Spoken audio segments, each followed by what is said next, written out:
I've compiled a list of the most common root causes of HBP, high blood pressure.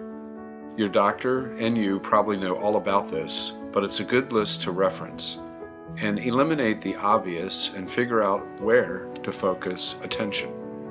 Calcium buildup seems obvious, but the stress factors and the ability we have to lower stress if we choose to, and the balancing of blood chemistry with the addition of D3 and K2 can make a fast difference. If you have questions about lifestyle changes and/or supplements that can help, give me a call. 877-572-3444. Garey's Chronically Elevated Blood Pressure Checklist.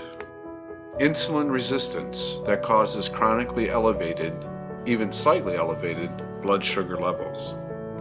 Fasting blood sugar persistently over 90 milligrams per deciliter, the midpoint of the typical reference range, is likely indicative of some level of insulin resistance.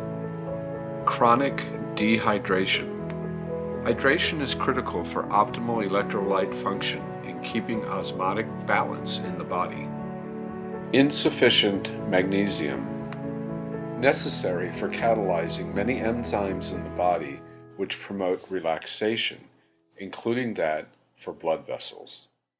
Magnesium is required to allow optimal amounts of potassium into cells. Without sufficient magnesium, higher intake of potassium is likely simply excreted in the urine.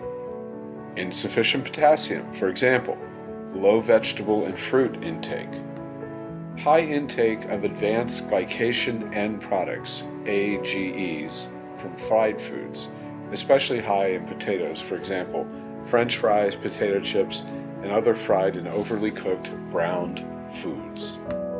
Advanced glycation end products, AGEs, are proteins or lipids that become glycated as a result of exposure to sugars. They can become a factor in aging and in the development or worsening of many degenerative diseases, such as diabetes, arterial sclerosis, chronic kidney disease, and Alzheimer's disease. Chronic stress by promoting higher levels of stress hormones. Poor methylation, which can cause an inflammatory buildup of homocysteine and atherosclerosis. Chronic simmering infection that causes high levels of circulating immune cells and inflammatory signaling molecules, for example, mouth such as gingivitis, kidneys, intestines such as candida, parasites, and SIBO. Toxic load or impaired detoxification. This may be due to ongoing exposure at clinically significant levels of single agents, including mold, BPA, and other xenoestrogens, lead, arsenic, mercury, exponential load effect of multiple agents together, or impaired detoxification that is unable to handle the collective effect of even tiny exposures over time. Excessive intake of sodium chloride in some salt-sensitive individuals.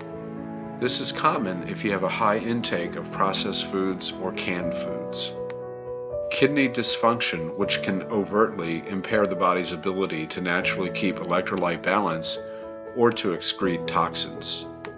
Calcification or hardening of the arteries, or arterial sclerosis. Hormone imbalance, specifically high cortisol, high adrenaline, or high estrogen. A sedentary lifestyle. Insufficient movement or exercise. Email or call me for more information. Garey Simmons, Certified Health Coach, American Association of Drugless Practitioners, 877-572-3444, at your service.